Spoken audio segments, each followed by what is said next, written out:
mga boss, may pupuntahan tayo. Ay isang unit owner tayo, may bisitahin sa Pagsikat.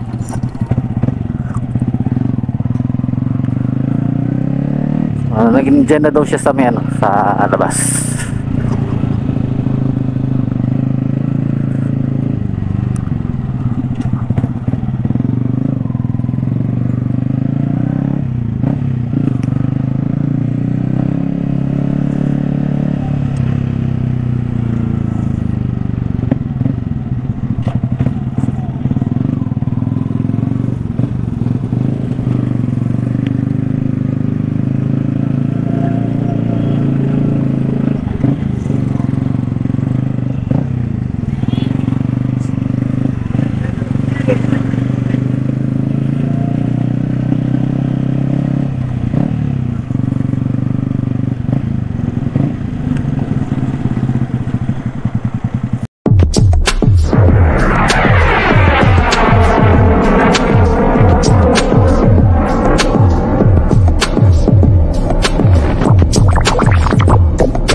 Matay.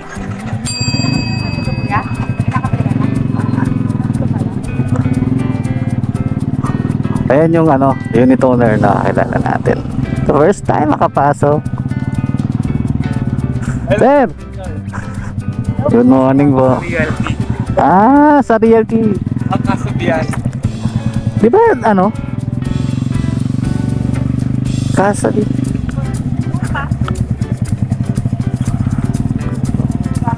Mga kasamahan ko. May bahay pa. Ang ganda. Saan unit mo, sir? Ayun. Saan yung kay Mamean? Ito. Ay, may puti yung trabaho? Uy, ang bilis Makakagawa na. Ayun. Ay, hindi. 6.5 eh. Ito, 6'6". Wala pa, sir. Opo. 7, meron. Yun, meron na. Makakagawa na yung mga tao ko. Ano ka na ba dito? Ayun unang metro ng Pagsikat. Titira ka na ba dito, sir? Ayaw mo na doon sa Yun. Ay. Hindi pala lahat naka-finish ang loob.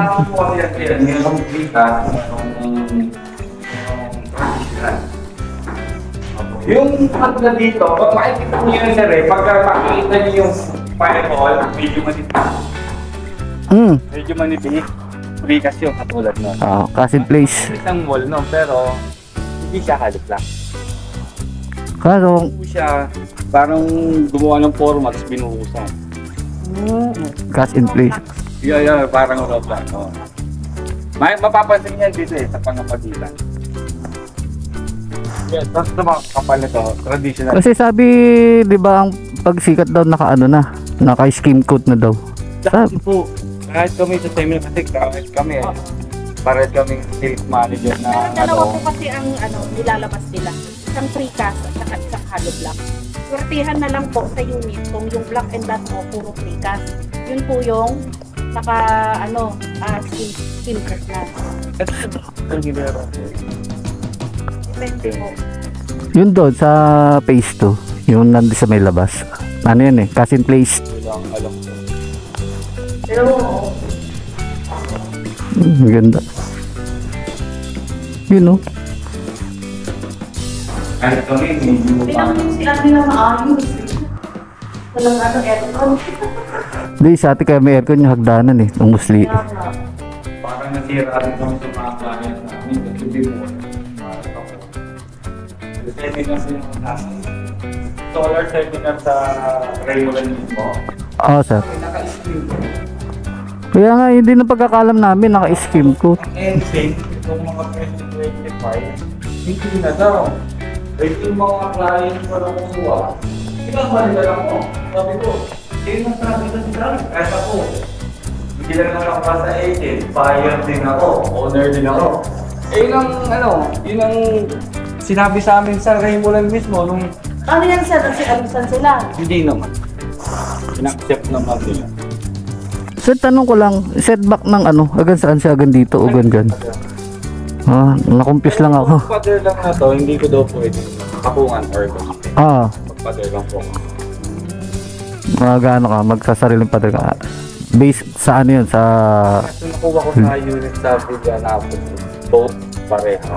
Sir, naka-vlog tayo ah. Baka, naka-vlog tayo. Ay, sige po. Para lang ano, para lang makita din. Ganitong style din. Wala akong katalikuran ng bahay. Maganda. Sa amin din ganun, walang katalikuran, tapos sa likod ng vacant lot. Ito, client. Bali ang ano lang namin sa kabila. Sa akin din siya magpapagawa ng...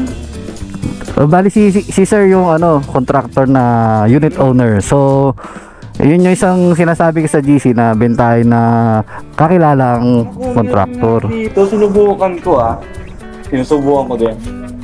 Buo dun. Pero yun mo, nag-o-offer siya. Napakamura. Labor materials. Magkano ang labor? Magkano ang materials? Oo. Tapos sisingil ka, up and down, harap likod, tapos lahat finish. Ano daw? 190,000? Eh? Imposible. Napakamura nun, taas.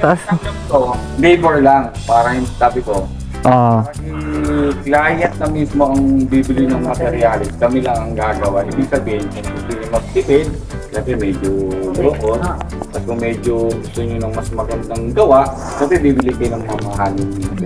tama naman. Ang tanggap ko dito sa likod, 20,000 lang. Itatiles natin, plus lababo, tapos isisiling natin, bububuhat ang material. Tapos pipinish yung material. Kasi sir, kaya ko ino-offer yung lababo kasi na-experience ko sa mga ginagawa ko. Pina-dirty kitchen to, pina-tiles. Tapos, mga ilang taon, nagbago isip. Gusto nang basagin yung lababo sa loob. Eh naka-tiles ka na dito, mag-connect ka sa drainage. Babakbakin talaga, sayang. Kaya mas maganda, mag-abang na tayo for lababo para makapaglagay na tayo ng piping sa labas ay sa pag-ilalim. Pero ako sir, base nakita ko kasi, suggestion lang hindi naman sa, kung magkukunik ka, huwag mo dyan sa ano ng service area, i-connect mo din sa sir. sa septic. Ayun, meron. Kasi ang nangyayari kasi dito, usually nagbabara yan. Tapos pag, ano, lalo na yung may mga dugtungan na ganyan. Pag dyan nila dinugto, nangyayari mga 2 buwan, pag nagbara na, yung pati yung mga kisame tinatagusan ng tubig kasi umapaw eh.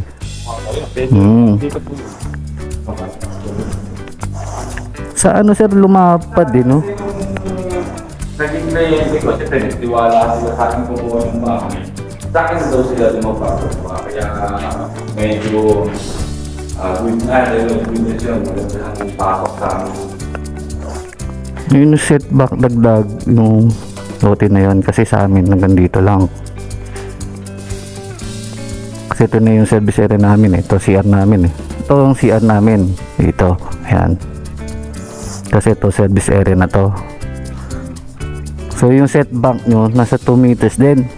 Tapos plus 1 meter sa harap. Malaki din. Sa amin 3 lang. Kaya alanganin yung kotse pag pinarada mo ng ano, nakasampa.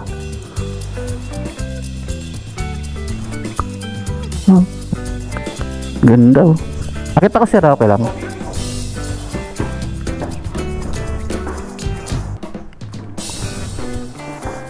Three bedroom. Kasya. Hindi mo nag-iibis nakapasok na ibon. Matay yung sarili sa loob. Okay lang sir, ibon, maglandaga. Doon sa amin, daga, problema. Lalo na kami man nasa, ano, nasa gilid. Hindi ka na lang magkakagawa dito. Kasi ulitin mo. Pwede mo lang i-rector. Tama. Sa ginawa ko kasi sa akin, nakarekta eh. Dito na ako nag, ano, ng metal paring pa ganun.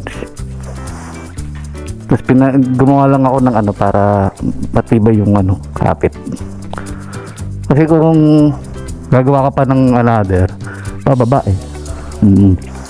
Pero maganda, buti nga sa inyo dito kasagad eh. Sa akin nagbugtong pa ako eh.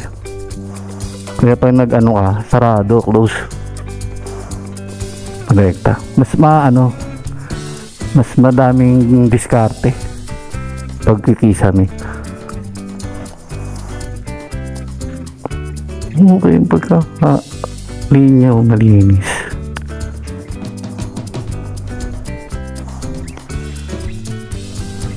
Ayos oh. Minsan skwalado yung ano. Ang galing yung contractor nito. Skwalado yung yung grouping niya.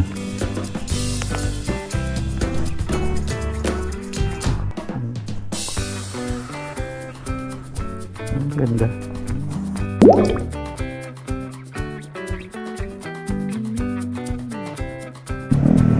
So ayun mga boss, yung update natin para sa Pagsikat Prime.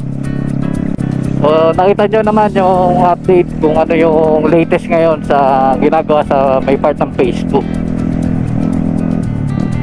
So sa phase 1 mga boss, sa mga hindi pa nag-turnover or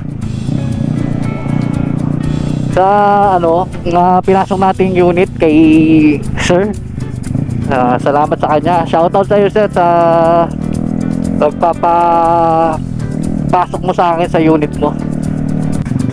So salamat kasi ngayon may info tayo na same kagaya sa may sa Pagsinag, hindi lahat ng unit ng Pagsikat Prime ay naka-scheme code. So hindi na siya kagaya nung sa bali-balita doon sa mga mga sa advertisement na mga flyers, kung saan nyo nakita yung kung saan nyo nakita yung na Pagsikat Prime na yung makikita nyo sa bahay pag nag-avail kayo na sa naka-finish. So baka yung isang Pagsikat lang yun nasa Pampanga, pero itong Pagsikat Prime dahil nga yung lote nito medyo mas malaki compared sa isang Pagsikat. So yung mga naka-cast in place kagaya sa Pagsibol Base at sa amin sa Pagsinag, yun yung parang finish. Tapos hindi lahat naka-skin coat kasi pag naka hollow blocks wala, pero yung naka-cast in place yung buhos or yung pagkakalam na ibang spray cast daw, yun naka-skin coat yun sa loob. So hindi lahat, so may mga unit pa rin po na naka hollow blocks. So ganyan na lang po mga boss ang ating vlog for this month. Hindi ka pa subscriber sa aking channel mga boss, pakiclick na lang ang subscriber dyan sa baba. At pag-click mo nyan, ilalabas ang notification bell. Pakiclick mo na rin para maging updated ka sa aking susunod na i-upload na video. Lapit na ako sa bahay ko mga boss. Wala pa tayo ending. So guys, sa muli mga boss, this is your Peter Rider. Kita-kita tayo next vlog.